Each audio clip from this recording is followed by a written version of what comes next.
안녕하십니까. 애동닷컴 운영자 강쌤입니다. 자, 이번 시간에는 2023년 1회차 공준행동기계기능사 동영상 복원 문제 한번 보겠습니다. 자, 1번. 다음 영상을 보고 회로도의 가나다라 마의 빈칸에 알맞은 기호를 그려 넣으시오. 단, 녹색 버튼은 PB 언더바 녹, 적색 버튼은 PB 언더바 적으로 표시할 것. 이렇게 돼 있네요.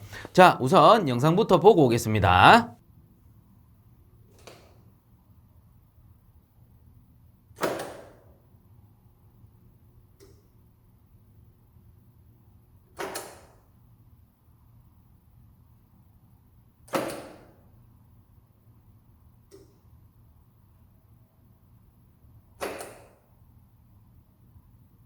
자, 영상들 보고 오셨는데요. 영상 간략하게 설명을 드리자면, 자, 우선은 최초에 차단기를 올리는데 차단기를 올렸을 때는 아무런 동작이 없습니다.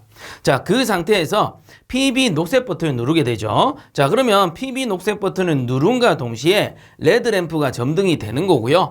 물론 PB 녹색 버튼을 눌렀다고 손을 떼더라도 자기 유지는 되는 회로입니다.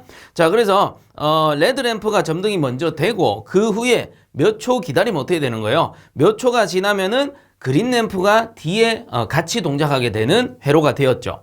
자, 그래서 간략히 말씀드리면 PB 녹색 버튼 ON 버튼을 누르게 되면 레드램프가 먼저 들어오고 그 후 몇 초가 지나면 그린램프가 함께 점등되는 회로가 되겠습니다. 그리고 PB 적색 버튼은 OFF 버튼이기 때문에 누르게 되면은 처음 상태 레드램프와 그린램프가 모두 꺼진 상태로 되돌아오게 되는 거죠. 자, 이 회로를 바탕으로 요 회로도의 빈칸에 가나다라 마 빈칸에 알맞은 기호를 그리시오. 이러한 문제가 나온 겁니다. 자, 그래서 일단은 답부터 알려드리자면, 자, 우선은 요쪽 부분이 자기유지 회로겠죠. 그래서 우선은 위쪽에 요쪽 편에 A 접점을 가진 PB 언더바 녹색 버튼이 먼저 들어가 줘야 될 겁니다. 자, 그리고 아래쪽에는 이제 오프 버튼 뭐겠어요? B 접점을 가진, 이렇게 B 접점을 가진 PB 언더바 적색 버튼이 들어가 줘야 되겠죠. 자, 그리고 자기 유지를 시키려면 어떻게 해야 돼요? 이 MC가 동작했을 때 우회할 수 있는 회로에 이쪽 편에 MC의 A 접점이 들어가 줘야 된다라는 소리겠죠. 자, 그래서 MC의 A 접점 이렇게 표시를 해 주시고요. 자, 그 다음에 여기 다 부분 같은 경우는 MC가 동작했을 때 MC가 붙어주면서 전원이 들어간다 라고 보시면 되고요. 그래서 MC가 붙으면서 전원이 들어가야 되기 때문에 여기도 마찬가지 MC의 A 접점이 들어가주면 된다라는 겁니다. 그래서 여기서 녹색 버튼 눌렀을 때 MC가 ON 하면서 A 접점 두 개가 붙으니까 이쪽으로 전원이 들어가는 거죠. 물론 이쪽에는 자기 유지 시켜주는 거고 이쪽에는 전원이 들어가게 된다. 그래서 타이머가 ON하고 레드램프가 ON 하는 겁니다. 그래서 PB 녹 누르면은 레드램프가 켜지는 거고 몇 초 후에 그린램프가 동작해야 되니까, 자, 타이머가 동작하고 몇 초 후에 켜지려면 A 접점이 들어가요? B 접점이 들어가요? 당연히 A 접점이 들어가겠죠. 만약에 B 접점이 들어가면 동작을 했다가 몇 초 후에 꺼지는 겁니다. 자, 그렇기 때문에 이 라의 빈칸에 들어갈 기호로는, 자, 이렇게 해서 한시 접점, 세모 이렇게 그려야 됩니다. 타이머 접점이라고 하죠. 그래서 타이머에 A 접점이 들어가주면 된다라는 겁니다. 자, 그래야지 몇 초 후에 요게 붙으면서 그린램프를 동작을 시키겠죠. 자, 그래서 답은 요렇게 여러분들이 그려 넣어 주시면 되는 것이고요. 요거 이제 전체적으로 해독 한 번만 해보도록 하겠습니다. 자, 우선 처음에 차단기를 올리게 되면 아웃라인 쪽에 전원이 이렇게 다 들어올 거예요. 이런 식으로 다 들어오게 되고, 자, 인라인 쪽에도 전원이 들어오는데 차단기만 올렸을 때는 어떻게 돼요? 이렇게 일단은 들어오는데요. 자, 이렇게 들어오지만 이 접점들을 보셔야 된다라고 했죠. 그래서 각 단의 접점들을 보니까, 자, A 접점, A 접점, A 접점, A 접점이기 때문에 더 이상 전원이 들어가지 못하죠. 그렇기 때문에 차단기만 올렸을 때는 아무런 동작이 없는 거예요. 자, 그 상태에서 PB 녹색 A 접점, 요 ON 스위치입니다. 이거를 누르게 되면, 누르고 있다 생각을 합시다. 그러면 전원이 통합니다. 이거 B 접점이니까 또 통해요. 자, 그렇게 되면은 MC가 ON 하면서 MC와 관련된 접점, A 접점 요렇게 두 개가 있죠. 이 A 접점들이 따라서 붙어줍니다. 자, 이렇게 붙는 거를 우리는 여자되었다 이렇게 얘기를 하는 거죠. 그래서 PB 녹색 버튼을 눌렀다가 손을 떼더라도 자, 우회에서 이렇게 전원이 들어갈 수 있기 때문에 자기유지가 되는 거죠. 그래서 눌렀다가 손을 뗐다라고 합시다. 이렇게 뗐다라고 했을 때도 이렇게 우회에서 들어가니까 자기유지가 되는 거고, 자, 그럼 나머지 MC-A 접점이 붙었으니까 전원이 이렇게 통하겠네요. 자, 통하면서 타이머를 온 시키고 레드램프를 온 시켜주는 거예요. 그래서 PB 녹색 버튼 누르자마자 레드램프 켜지는 거 우리가 육안으로 확인할 수 있고요. 예를 들어 타이머를 3초로 세팅했다.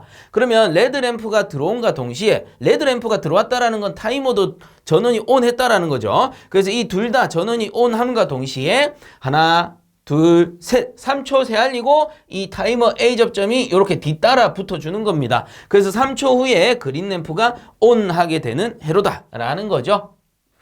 자, 그리고 이제 뭐 처음으로 되돌리려면 PB 적색 버튼을 딱 누르게 되면 이게 툭 떨어지면서 MC가 오프하게 되는 겁니다. MC가 오프하게 되면 어떻게 된다고요? MC-A 접점들이 다시 열려버리겠죠. 자, 노말 상태로 돌아가니까 다시 열려버리게 되고요. 이런 식으로 이쪽으로 들어가던 전원이 끊어지니까 둘 다 어떻게 됩니까? 이렇게 오프 하게 되면서 타이머 A 접점 역시도 이렇게 툭 떨어져 버립니다. 그러면 그린 램프 역시 마찬가지 오프 하게 된다라는 거죠. 자, 그래서 처음 상태로 되돌아가게 된다. 그래서 PB 적색 버튼이 오프 버튼이 되는구나. 자, 그래서 원래대로 되돌립시다. 원래대로 되돌리고 이제 답을 제가 한 번 더 정리를 해 드리도록 할게요. 자, 그래서 가, 나, 다, 라, 마 순서대로 가는 PB A 접점이죠. A 접점이면서 녹색 버튼입니다. 자, 그래서 PB 언더바 녹 A 접점을 그려주셔야 되고, 그 다음에 나 같은 경우는 MC의 A 접점이고요. A 접점인 걸 정확히 안다면 MCA라고 이렇게 적어주세요. 아니면 뭐 그냥 MC라고만 적어도 이렇게 그냥 MC라고만 적고 A가 없다 하더라도 어차피 감독관 분들은 답인 걸 알기 때문에 인정은 해주실 겁니다. 근데 아신다면 정확하게 A까지 적어주면 좋을 것 같죠. 그렇습니다. 이렇게 생각하시면 돼요. 감독관 입장에서는 보기 좋은 다방이 매기기도 좋은 거예요. 막 글씨가 좀 어지럽다거나 아니면은 A 접점을 그렸는데 뭔가 A 접점이 붙어 있는 것 같아. 그러면 그림이 좀 애매하잖아요. 그런 거는 점수를 안 줄 수 있기 때문에 여러분들 항상 그려줄 때도 정확하게 그려주시고 표시할 때도 정확하게 알고 있다면 정확하게 표시해 주시는 게 우리가 정답으로 인정되기가 좋다라는 겁니다. 자, 그래서 MCA, 나, 다도 MCA 이렇게 그려주셔야 되고, 그 다음에 라 같은 경우는 타이머 접점 이렇게 세모 그려주셔야 된다는 거, 그리고 타이머 A 접점이 되어야 합니다. 그래서 라는 타이머 A 접점, 그 다음에 마 같은 경우는 이제 오프 스위치죠. PB 언더바 적이고요. B 접점으로 그려주셔야 된다라는 겁니다. 자, 1번 문제는 이렇게 답을 정리하도록 하겠습니다. 자, 그 다음 2번 문제. 다음 보기의 회로도와 알맞은 영상을 찾으시오 라고 돼 있네요. 자, 우선 영상부터 보고 오겠습니다.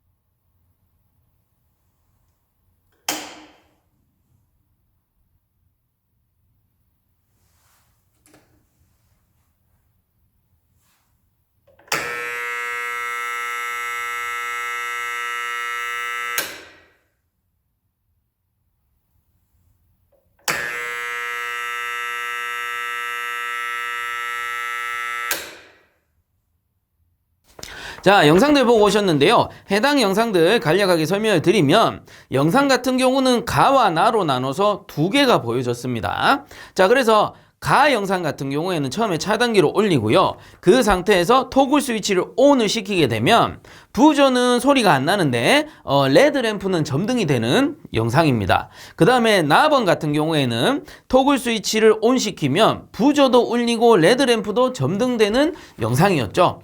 자, 그렇다면 보기가 주어졌는데 이 보기에 알맞은 영상은 무엇이냐, 가, 나 중에 무엇이냐, 이걸 고르는 겁니다. 그래서 딱 보면 뭐 감이 오실 거예요. 밑에 보면 부저가 있다 없다? 없죠. 그러면은 당연히 부저가 울릴 수가 없습니다. 그래서 답은 가번이 될 거예요. 그래서 이 토글 스위치 같은 경우는 별도의 우회 접점이 없더라도 우리가 자기유지 접점이라 하죠. 보통 보면 자기유지 접점을 MC가 있으면 옆에다가 이런 식으로 해가지고 MCA를 넣어주게 되는데 이 토글 스위치의 특징은 이 자기유지 접점이 없더라도 지 혼자서 딱 붙어서 유지가 되고 딱 끊어져서 유지가 돼요. 그래서 이거는 토글 스위치 구조상 그렇게 되어 있는 스위치니까 아 그렇구나 하시면 되는 거고요. 그래서 토글 스위치는 이러한 접점이 없더라도 자연스럽게 이 온 방향으로 돌리게 되면 붙어서 유지가 됩니다. 자기 유지가 지 혼자 돼요. 자, 어쨌든 처음에 차단기를 올리게 되면은 이 아웃라인 쪽에 전원이 먼저 이렇게 들어올 거예요.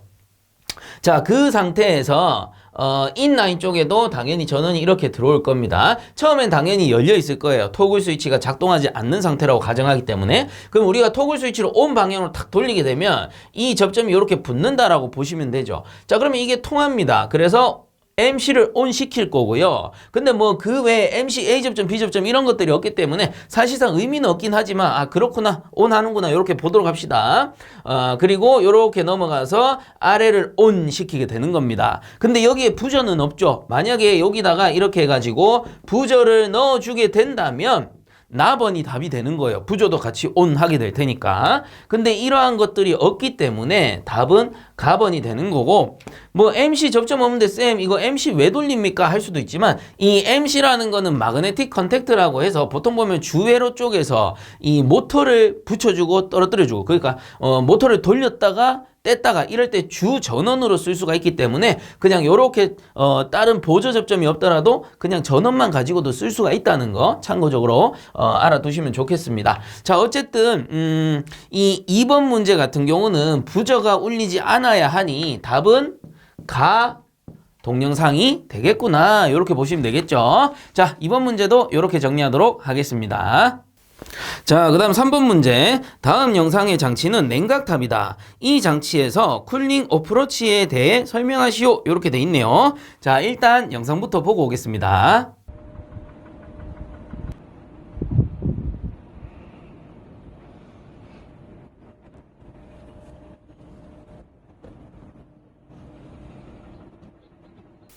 자, 영상들 보고 오셨는데요.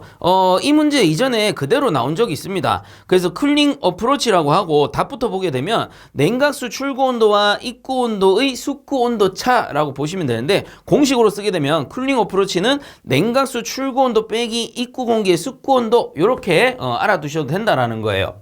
그래서 이게 쿨링 어프로치도 나올 수 있고 쿨링 레인지도 나올 수 있다라고 했고, 이전에 나왔을 때 제가 아주 상세하게 설명드린 적이 있는데 이번 시간에 복습의 의미에서 간략하게만 설명하겠습니다. 쿨링 타워, 냉각탑이죠. 줄여서는 뭐 CT 요렇게 부르기도 합니다. 그래서 여기에다가 냉수를 담아두고 이 냉수를 이런 식으로 순환을 시켜줍니다. 이렇게 해가지고 노즐로서 이렇게 쭉쭉 뿌려가면서 순환을 시켜주는 형태죠. 자, 거기에 위쪽에는 팬도 달려 있어요. 이렇게 대형 팬입니다. 엄청나게 큰 거예요. 용량이 엄청나게 크다라고 보시면 돼요. 그리고 여기 아래쪽에는 공기가 들어갈 수가 있는 그 공기 입구가 있고요. 그러면 이건 도대체 어디 쓰느냐? 이쪽 편에 응축기가 있다라고 치면 응축기. 자, 간소하게 그릴게요. 뭐 이쪽에는 압축기도 있을 거고 이쪽으로 가면 팽창 밸브도 있을 건데 요거 좀 간소하게 그리도록 합시다. 그래서 이 응축기가 있다면 응축기 내부의 냉매를 수냉각 시킬 때죠. 우리가 그 공기로 냉각하는 게 아니고 수냉각 시킬 때, 물로서 냉각 시킬 때 어떻게 합니까? 안쪽에 냉각수가 들어가야 되는데 이 냉각수를 이렇게 순환시키는 거란 말이에요. 이런 식으로 순환을 시킬 때 요 파란색 배관 안에는 냉각수가 들어간다라고 생각하시면 되겠죠. 냉각수. 근데 응축기의 온도는 보통 보면 냉매 온도가 높을 때는 100도씨가 넘어갈 때도 있고 뭐 평균적으로 한 80도씨 정도 된다라고 칩시다. 이 응축기 내부에 뭡니까? 정확히는 냉매의 온도가 그 정도가 된다라고 보시면 돼요. 그리고 냉각수라는 거는 그러면 이 80도씨 냉매를 냉각수, 차가운 냉각수로 식혀주는 형태죠. 자, 그러면 들어갈 때는 냉각수의 온도가 낮을 것이고 응축기 쪽에서 나올 때는 온도가 좀 올라갈 겁니다. 왜? 냉매랑 열교환을 했으니까. 그래서 이렇게 보시면 돼요. 냉각수의 온도가 10도씨였는데 여기에 들어가서 나올 때는 이 80도씨랑 열교환해서 한 50도씨 정도가 되어 나왔어요. 그럼 이거를 다시 쓰기 위해서 어떻게 합니까? 이 냉각탑 쪽으로 보내가지고 냉수로 식히고 공기를 이용해서 열을 뺨으로써 다시 10도씨로 재생을 시키는 형태죠. 그래서 이게 바로 냉각탑입니다. 냉각탑. 주된 역할이 뭐라고요? 냉각수를 재생시킨다라는 거죠. 자, 그러면 이 냉각탑에서는 쿨링 레인지도 있고 쿨링 어프로치도 있었어요. 그래서 쿨링 레인지부터 봅시다. 쿨링 레인지. 이 쿨링 레인지는 좀 쉬우니까 우선은 적어드리면 쿨링 레인지는 냉각수 입구 온도, 냉각수 입구 온도 빼기 뭐 있어요? 냉각수 출구 온도죠. 냉각수 출구 온도. 그래서 냉각수 그냥 입 출구 온도의 차이다라고 보시면 돼요. 자, 여기서 말하는 냉각수라는 것은 냉각탑이 기준이 되는 겁니다. 그래서 냉각탑으로 봤을 때 냉각탑으로 들어가는 이 부분이 입구라고 볼 수 있고요. 그래서 냉각탑에서 나오는 재생되어 나오는 이 부분이 출구라고 볼 수 있는 거예요. 자, 그러면 제가 이거 계산의 편의를 위해서 요거는 30도씨로 한번 바꿔볼게요. 자, 이때 쿨링 레인지를 한번 계산을 해본다면 냉각수 입구의 온도가 30도씨인 거죠. 자, 30도씨다. 그 다음 빼기 냉각수 출구 온도는 10도씨가 되는 거예요. 그래서 입 출구의 온도 차니까 그래서 얘가 10이면은 쿨링 레인지는 20이 될 겁니다. 자, 그렇다면 이제는 출구의 온도를 제가 한번 바꿔볼게요. 출구의 온도가 예를 들어 20도씨예요. 그러면은 냉각수 입구 온도는 30도씨고 빼기 20도씨 하게 되면 쿨링 레인지가 10이 되는 거죠. 그럼 뭐가 좋고 나쁘냐 비교를 한번 해본다면 어차피 입구 온도가 같을 때 출구 온도라는 건 뭐예요? 냉각수를 재생시킨 온도니까 높을수록 좋아요? 낮을수록 좋아요? 당연히 낮을수록 좋다라는 거죠. 20도씨보다는 10도씨가 나은 거예요. 왜? 어차피 이 차가운 냉각수로 이 안에 있는 뜨거운 냉매를 식혀야 되니까. 그래야 응축이 되잖아요. 그렇기 때문에 입 출구 온도 차가 어때요? 이 출구의 온도가 낮다라는 것은 입 출구 온도 차가 커진다라는 뜻입니다. 자, 보세요. 이 출구 온도가 10도씨면은 입 출구 온도 차가 커지는 거잖아요. 자, 그러니까 이 말은 곧 쿨링 레인지는 크면 클수록 효율이 좋다라고 볼 수 있는 거죠. 이 너무 상식적인 얘기죠. 들어갔을 때 이 냉각수를 재생한다. 이 차가운 물로 뿌리고 열을 송풍기로 빼줬을 때 많이 식히면 많이 식힐수록 효율이 좋은 거다라는 거예요. 차가워지면 차가워질수록 응축이 쉽게 될 테니까. 그래서 야가 훨씬 더 좋은 거다라는 거예요. 그러니 30 빼기 10 한 게 뭐예요? 쿨링 레인지. 비교를 해보자면 쿨링 레인지는 클수록 좋구나. 이렇게 해석이 가능하다라는 거죠.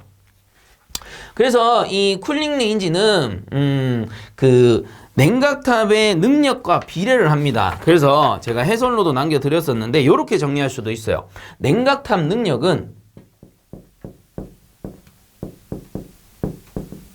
이 냉각수의 양을 G라고 했을 때 냉각수량에 곱하기 쿨링 레인지 한 것과 같다 했죠. 쿨링 레인지. 쿨링 레인지 한 값과 같다라는 겁니다. 근데 여러분들 이거 엄밀히 따지면 뭐냐면은 Q는 G, C, 델타 T예요. GC 델타 T. 왜 그러냐?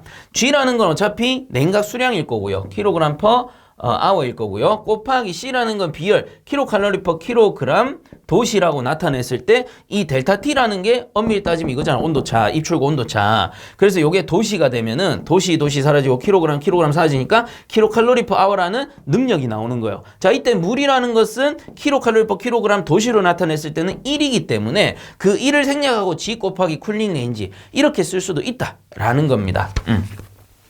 그렇게 이해를 하시면 되고요. 그 다음에 이번 문제에서 나왔던 쿨링 어프로치를 한번 봅시다. 쿨링 어프로치. 자, 쿨링 어프로치 같은 경우에는 이게 뭐 있습니까? 답에다가 적어뒀으니까 냉각수 출구 온도, 냉각수 출구 온도 빼기 입구 공기의 습구 온도, 입구 공기의 습구 온도. 자, 이렇게 보시면 되겠네요. 자, 그럼 이게 뭐냐면은 제가 공기는 빨간색으로 그리겠습니다. 공기라는 것은 아래쪽에서 흡입돼서 위쪽으로 올라가게 돼요. 물론 이쪽으로도 이렇게 올라갈 수 있습니다. 자, 그래서 이 냉수의 방향은 아래쪽, 공기의 방향은 위쪽이기 때문에 이게 대항류형이죠. 그래서 영상에서는 직교류형 보여줬지만 제가 그냥 편의를 위해서, 설명의 편의를 위해서 이거 그립니다. 그래서 이렇게 대항류형이긴 한데 요 냉수로도 식히는 거고 공기로도 식히는 거예요. 냉각수를. 자, 그래서 여러분들 이거 사용 용도에 따라서 이 명칭이 바뀐다는 거 알고 계시죠? 보세요. 응축기 안에 들어가는 유체는 냉매라 부르는 거고요. 요 냉각수 배관, 재생 배관에 들어가는 건 냉각수라 부르는 거고요. 쿨링타워 자체에서 순환시키는 거는 그냥 냉수입니다. 전부 같은 물일 수도 있지만 사용 용도에 따라서 우리가 냉매냐 냉각수냐 냉수냐로 구분을 한다라는 거예요. 자, 어쨌든 여기서 말하는 입구 공기의 습구 온도라는 것은, 자 보세요. 공기는 아래쪽에서 흡입돼서 위쪽으로 토출되잖아요. 그럼 아래쪽 흡입구가 공기로 치면은 입구고 위쪽이 출구가 되는 거예요.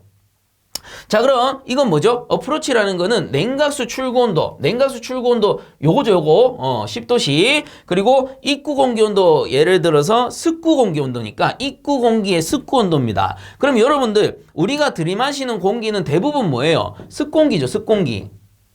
자, 이때 공기를 그려보면 여기에 일부분은 건조한 공기가 있을 거고 일부분은 수증기가 머물고 있을 겁니다. 자, 이때 수분이 들어차 있다라는 소리예요. 자, 그래서 이거 기체, 이거 액체니까 기체의 온도가 아니고 습구 온도면 뭐예요? 이 공기 중에 있는 수분의 온도를 얘기하는 겁니다. 그래서 여러분들 여름철에 기온이 36도씨긴 하지만 물의 온도는 어때요? 물의 온도는 36도씨보다 더 낮을 수 있다는 거예요. 그래서 대략적으로 요게 봅시다. 이게 한 10도씨니까 비교를 위해서 이 공기 습구 온도기 때문에 제가 그냥 임의로 8도씨라고 하겠습니다. 그래서 공기 중에 수분의 온도니까 물의 온도 이렇게 생각하시면 쉬워요. 그럼 계산을 한번 해보잖아요. 그럼 클링 어프로치 다시 해보면 냉각수 출구 온도 요거 10도씨로 해볼게요. 10도씨 빼기 8도씨 하게 되는 겁니다. 그럼 이거 얼마 돼요? 2가 되는 것이고요. 그 다음에 비교를 위해서 요 20도씨로도 한번 해보겠습니다. 20도씨 빼기, 자 마찬가지 8도씨 하게 되면 이거 얼마가 되죠? 12가 될 겁니다. 그 도시는 생략하고 얘기를 할게요. 자, 그럼 제가 앞에서도 얘기를 했죠. 앞에서도 냉각수가 어때요? 낮으면 낮을수록, 출구 온도가 낮으면 낮을수록 재생을 더 잘한 거기 때문에 이 낮은 게 더 좋다라고 했어요. 이 낮은 게 더 좋다 했어요. 자, 그렇다면 쿨링 어프로치라는 거는 이 온도 차가 어때요? 작으면 작을수록 더 좋다라는 뜻이죠. 그 왜 그러냐? 이 외부에 있는 습구 온도까지 냉각수의 온도를 내릴 수 있기 때문에 그래요. 이론상. 이론상 외부에 있는 습구 온도까지 온도를 내릴 수가 있어요. 왜? 외부에 노출이 돼 있으니까.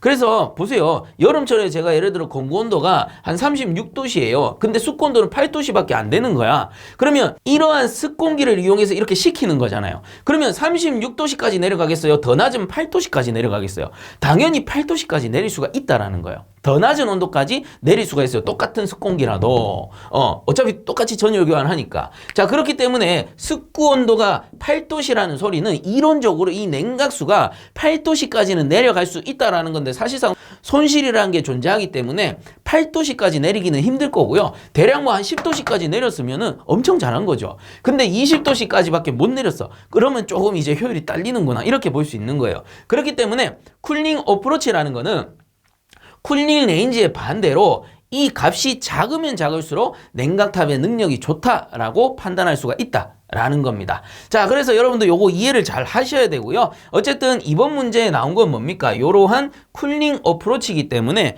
쿨링 어프로치라는 것은 냉각수 출구 온도 빼기 입구 공기의 습구 온도라는 거 잘 기억을 해주세요. 자, 그래서 답을 한번 다시 보시게 되면 냉각수 출구 온도와 입구 공기의 습구 온도 차, 자 요렇게 정리해 주시면 되고 정확히 안다면은 요 공식까지 적어 주시면은 뭐 이제 출제하시는 분들 입장에서는 좀 더 정확하게 채점을 할 수도 있겠죠. 근데 이거 만약에 냉각수 출구 온도 빼기 입구 공기 온도 이렇게만 적을 것 같으면 적지 마세요. 정확하게는 습구 온도예요. 입구 공기의 습구 온도입니다. 그래서 정확하게 아시면 공식으로 적어 주시면 되고, 아니면은 그냥 제가 소술로 풀어 드렸잖아요. 냉각수 출구 온도와 입구 공기의 습구 온도 차 요렇게만 적으셔도 된다라는 겁니다. 자, 그래서 3번 문제 이렇게 정리하도록 하겠습니다. 자, 그 다음 4번 문제, 다음 영상을 보고 작업자가 하고 있는 이음 방법을 쓰시오 라고 돼 있네요. 자, 우선 영상부터 보고 오겠습니다.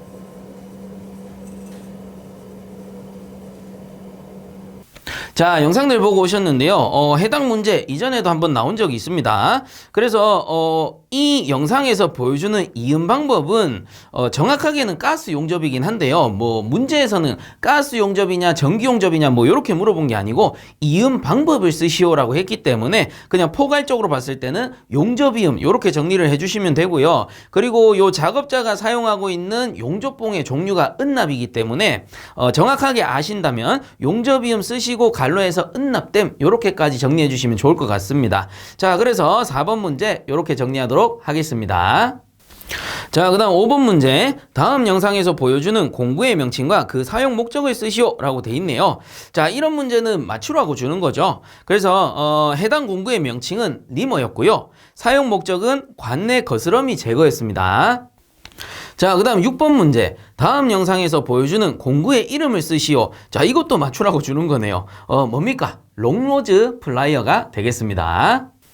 자, 그 다음 7번 문제. 다음 영상을 보고 중앙식 공기조화기 내부 장치 5가지를 쓰시오 라고 돼 있습니다. 단, 배관, 덕트, 댐퍼 등은 제외한다 라고 돼 있네요. 자, 일단 영상부터 보고 오겠습니다.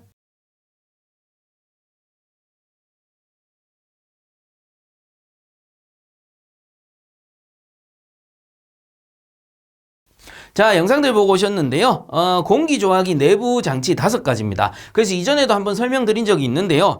기본적으로 공기조화기의 구조를 좀 알아보면 되겠죠. 그래서 공기조화기가 요렇게 있다라고 가정을 하면은 이 공기조화기라는 거는 공기의 온습기청, 뭐예요? 온도, 습도, 기류, 청정도를 조화하는 장치니까 우선은 외부에 있는 공기를 넣어줄 필요가 있습니다. 그래서 요게 이제 외기라고 하는 거겠죠. 그러면 이 외기라는 것은 사실 깨끗한 공기는 아니잖아요. 그래서 요즘에 뭐 먼지도 많고 그리고 뭐 미세먼지, 황사 이런 먼지들이 많다 보니까 이거를 그대로 실내에 넣어주면 좀 골치가 아프죠. 그래서 어떻게 하느냐?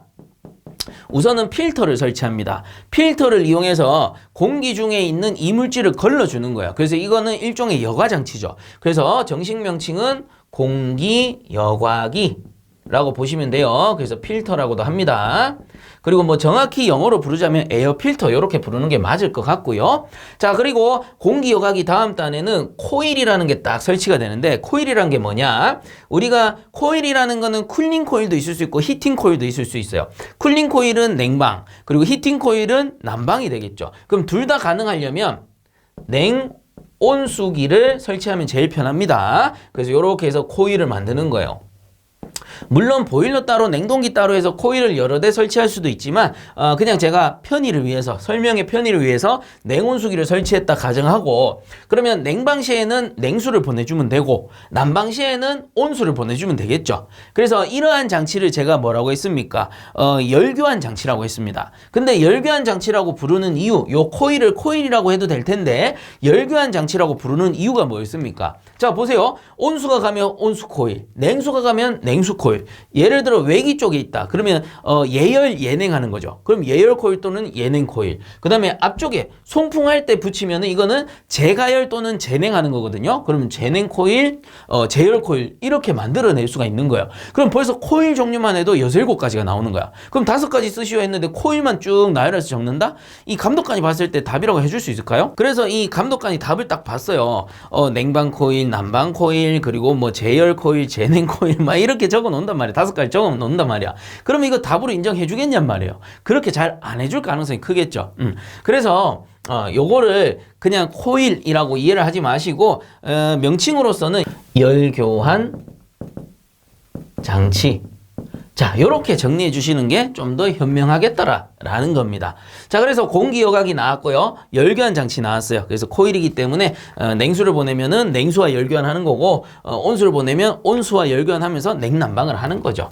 자, 그 다음 단에 뭐가 있을 수 있습니까? 여기에 이제 에어와셔라고 해서 가습기를 설치할 수 있어요. 가습기. 그래서 노즐에서 물을 뿌려주는 형태가 되는 겁니다. 에어와셔 같은 경우는. 그리고 이제 최종 단에는 뭐가 있느냐? 공기를 이렇게 이송을 시켜줘야 되니까 뭡니까? 송풍기라는 게 필요하겠죠. 자, 그러면 몇 가지예요? 여과기, 열교환 장치, 가습기, 송풍기 하나, 둘, 셋, 4개예요. 자, 그럼 뭔가 한 개가 비네요. 그래서 제가 뭔가 한 개가 비었을 때 가지고 왔던 장치가 뭐였습니까? 자, 요 장치를 저는 엘리멘트라고 했어요. 엘리멘트. 자, 엘리멘트라고 하고요. 요거를 다르게는 뭐 기화 장치 또는 기화기 이렇게 부르기도 한다라고 했어요. 그래서 여러분들 명칭은 그냥 엘리멘트로 이렇게 정리를 해주시면 되고, 이 엘리멘트의 역할 같은 경우는 살균력이 있는 전해수를 여기 안쪽에다 이렇게 채우는 거죠. 그래서 채우는데 공기가 지나가는 그 길에다가 커다란 판이에요. 커다란 판에다가 물을 채워놓기 때문에 일종의 수막이 형성되는 거예요. 그래서 이렇게 세로로 수막이 형성되면 공기가 지나가면서 그 수분을 머금고 나갈 수가 있습니다. 자, 이때 사용하는 게 살균력이 있는 전해수를 쓴대요. 그래서 치아염소산수를 사용하는데 일종의 소독제입니다. 그러면 가습의 효과도 있고 소독의 역할도 같이 있다라는 거죠. 그래서 살균력이 있는 이 물을, 그 전해수 물이니까 살균력이 있는 물을 가습해주는 형태. 그래서 이 물을 뿌려준다기보다는 여기에다 수막을 형성하고 이 송풍기를 돌려서 공기가 지나가게 함으로써 공기 중에 습도를 올려서 넣어주는 가습 방식이죠.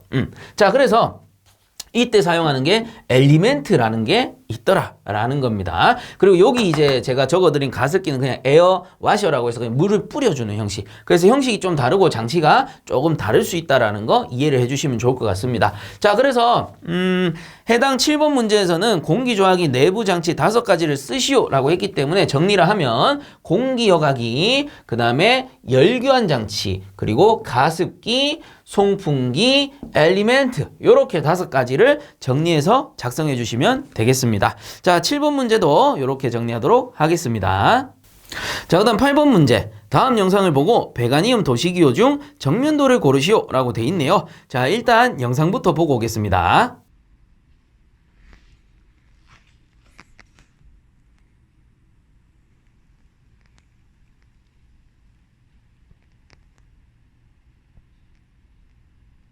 자, 영상들 보고 오셨는데요. 해당 영상의 마지막 장면입니다. 그래서 이 마지막 장면을 기준으로 정면도를 고르시오라고 했기 때문에 자, 마지막 장면 기준으로 정면도를 한번 그려보면 되겠죠. 자, 그래서 좌측부터 그립시다. 좌측에 보면은 배관에 구멍이 보여요. 배관이 이렇게 안쪽으로 들어가는 형태입니다. 그래서 안쪽으로 들어가기 때문에 이렇게 엘보 표시를 하고 자, 여기 색칠을 해주는 거죠. 동그랗게 그리고 색칠을 하면은 배관에 구멍이 보인다라는 뜻이에요. 자, 그래서 이렇게 우측으로 나옵니다. 그럼 여기 이제 엘보를 쓴 거죠. 그래서 이렇게 들어가서 엘보 써서 이렇게 꺾은 겁니다. 우측으로. 그 다음에 이렇게 우측으로 와서 다시 한번 엘보 써서 이 화면 안쪽으로 꺾어 들어갔네요. 그럼 여기 이제 안쪽으로 들어갔으니까 이렇게 하고 엘보 표시 한번 더 해주시고, 그래서 들어가고 우측 들어가는 겁니다. 자, 그 다음에 또 요 뒤쪽에서 또 엘보를 써가지고 이렇게 우측으로 한번 더 꺾었네요. 그러면 여기 엘보 표시해 주시고, 자, 그리고 맨 우측에 엘보도 보니까 어때요? 저 안쪽으로 들어가네요. 이렇게 엘보 표시해 주시면 됩니다. 그래서 쉽게 말하면 여기 좌측부터 이렇게 들어가서 우측으로 꺾여서 들어가서 우측으로 꺾여서 들어가는 도시기호가 되겠죠. 자, 이 도시기호와 맞는 것은 1번이 되겠습니다. 자, 그 다음 9번 문제. 다음 영상에서 보여주는 기류 형식에 따른 치출구 명칭과 특징 2가지를 쓰시오 라고 돼 있네요. 자, 일단 영상부터 보고 오겠습니다.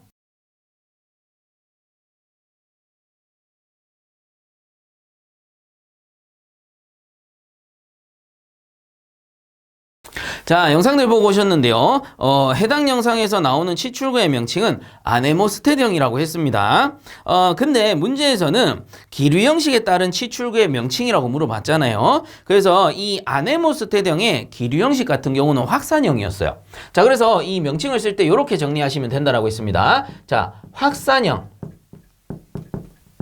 치출구 이면서 어떻게 됩니까?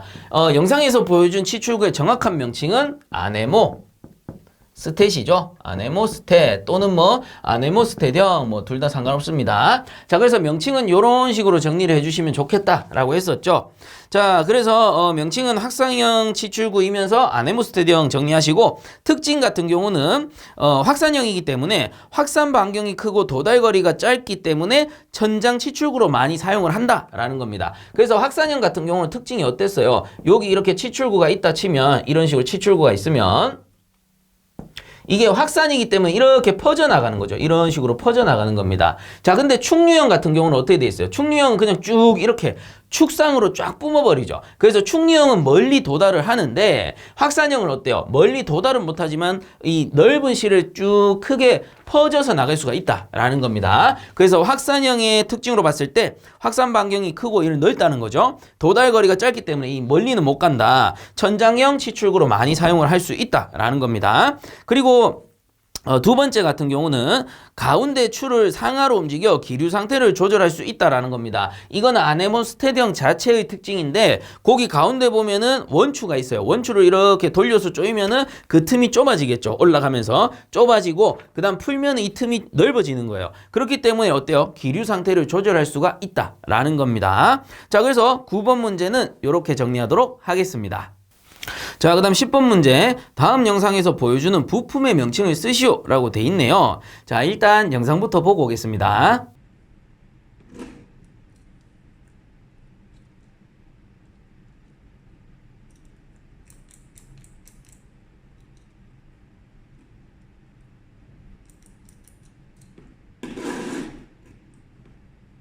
자, 영상들 보고 오셨는데요. 해당 영상에서 보여주는 부품의 명칭은 뭐였어요?